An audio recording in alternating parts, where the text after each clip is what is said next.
இன்றைக்கி வீட்டிலையே samosa seat try பண்ணியிருந்தேன். அதை எப்படி செய்யலாம் அப்படின்றத தான் இன்றைக்கி உங்கள்கிட்ட காட்ட போகிறேன். ரொம்ப பெரிய ப்ராசஸ்லாம் கிடையாது, ரொம்ப சின்ன ப்ராசஸ் தான். பெர்ஃபெக்டாக நம்ம கடையில் வாங்குற அளவுக்கு இல்லாட்டியும் டேஸ்ட் வந்து ரொம்ப மோசமாக இருக்காது. எப்படி பண்ணுறதுன்னு பார்த்துடலாமா? அதுக்கு தேவையான அளவு மைதா மாவு எடுத்துக்கோங்க. அது கூடவே தேவையான அளவு உப்பு, ஒரு அரை டீஸ்பூன் சோடா உப்பு சேர்த்து இந்த மாதிரி தண்ணி சேர்த்து நல்லா சாஃப்டாக பிசைஞ்சு எடுத்துக்கோங்க. அடுத்து இதோட 2 டேபிள் ஸ்பூன் குக்கிங் ஆயில் சேர்த்து நல்லா பிசைஞ்சு ஒரு மணி நேரம் போல் ஊற விட்டுருங்க.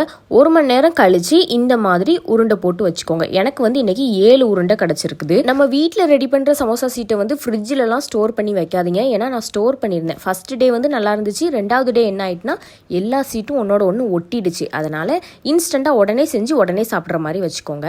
அடுத்து இந்த உருண்டையை வந்து நம்ம தேய்ச்சி எடுத்துடலாம். நீங்கள் வந்து அந்த மாவை விரிக்கும் போது கார்ன்ஃப்ளவர் மாவு தான் கண்டிப்பாக யூஸ் பண்ணணும். மைதா மாவு யூஸ் பண்ணாதீங்க. ஏன்னா இது ஒன்றுக்கு மேலே அடுக்கும் போது நமக்கு வந்து ஒட்டாமல் வரும். இந்த மாதிரி பேப்பர் மாதிரி மாவை வந்து நல்லா தேய்ச்சி வச்சுக்கோங்க. அடுத்து இதை வந்து நீளமாக இந்த மாதிரி கட் பண்ணி எடுத்துக்கோங்க. மீதி சைட்லலாம் அன்னீவனாக இருக்கும்ல, அதை எல்லாமே எடுத்து திரும்பியும் உருட்டி இந்த மாதிரி கட் பண்ணி எடுத்துக்கோங்க. எடுத்துட்டிங்கன்னா சூப்பரான சமோசா சீட் ரெடி ஆயிரும். இந்த மாதிரி நீளமாக கட் பண்ணாதான் ரொம்ப பெர்ஃபெக்டான ட்ரையாங்கிள் வராட்டியும் ஓரளவுக்கு ட்ரையாங்கிளாவது வரும். எனக்கு ஒரு அளவுக்கு தான் வந்திருந்தது. நான் சமோசா ரெடி பண்ணியும் நான் வீடியோ போட்டிருக்கேன். அதையும் போய் செக் பண்ணிவிட்டு இந்த சீட்டை வீட்டில் ட்ரை பண்ணிவிட்டு எப்படி இருக்குன்னு சொல்லுங்கள்.